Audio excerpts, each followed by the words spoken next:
I think one of the most painful realizations that people have in their healing is that they know what they should do, but they still don't do it. Like they know they should set the boundary. They know they should leave that unhealthy relationship. They know they should rest or speak up or stop abandoning themselves, but then they don't. And a lot of people interpret this as a lack of discipline or a lack of confidence. They don't trust themselves. They're self-sabotaging. But very often the real issue is that your nervous system doesn't trust you yet.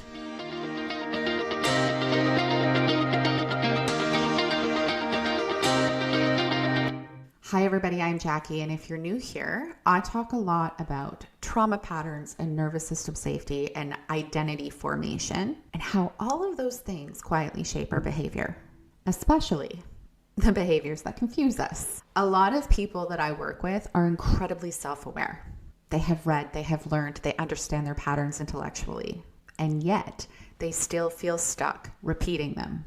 And the gap between understanding and action is where a lot of shame can live. So today I'm going to talk about something that removes all of that shame. And it helps explain why change can feel so hard, even when you know what you want. Your brain can change through information. Your nervous system changes through experience. Those are not the same thing. So your logical brain can understand that this relationship is unhealthy, but your nervous system is speaking a completely different language, asking a completely different question. Is leaving this relationship safe for my survival?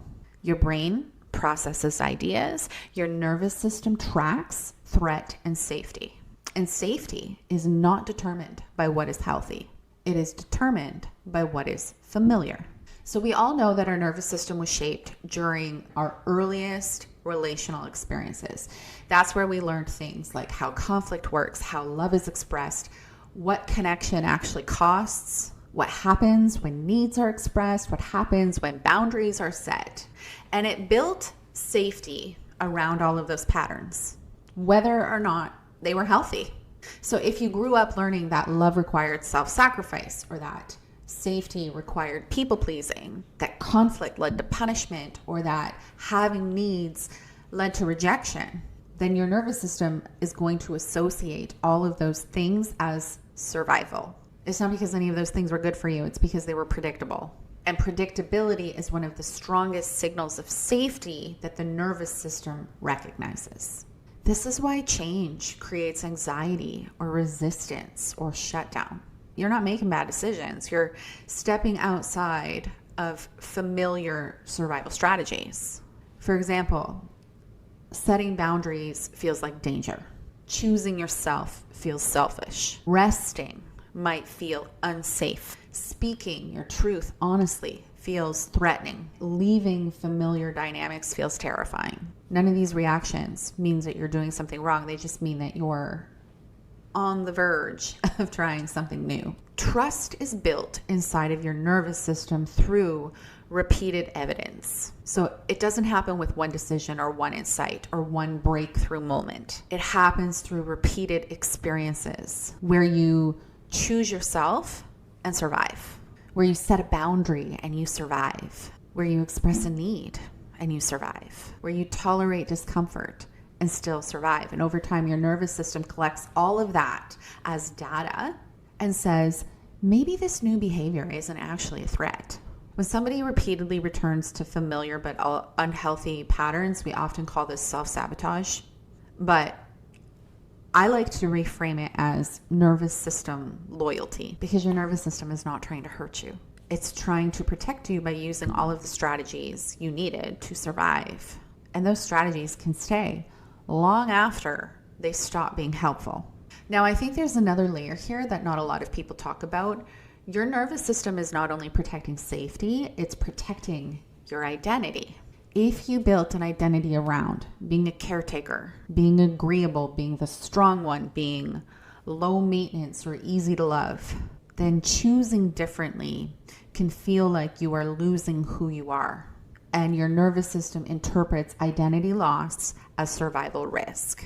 This is why forcing yourself to change through willpower alone doesn't last.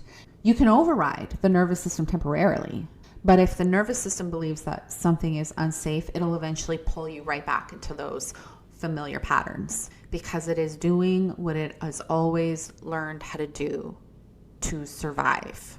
Nervous system trust begins to build slowly and relationally. So it builds when you start telling your system that I will stay with you even when it's uncomfortable. I will not abandon myself when my emotions show up. I will move at a pace that feels tolerable for me. I will listen to my own internal signals. Trust is built through consistency, and this is where healing often looks and feels much slower. But moving this way makes it more sustainable long term. I think when people understand this, something really important happens. They stop seeing themselves as broken and they start seeing themselves as patterned. And patterns can be rewritten through new experiences, not through shame or pressure, but through safety and repetition. So you might start to notice these small changes where you pause before you abandon yourself. You tolerate your uncomfortable emotions longer. You notice the internal signals and the communications sooner. You recover faster after dysregulation. You make smaller but more aligned choices. And all of these changes feel very subtle, but they're a massive sign of nervous system trust developing. If this conversation resonated with you and you're starting to recognize how your nervous system and relational patterns are showing up in your life, this is the kind of work that I support inside of my library.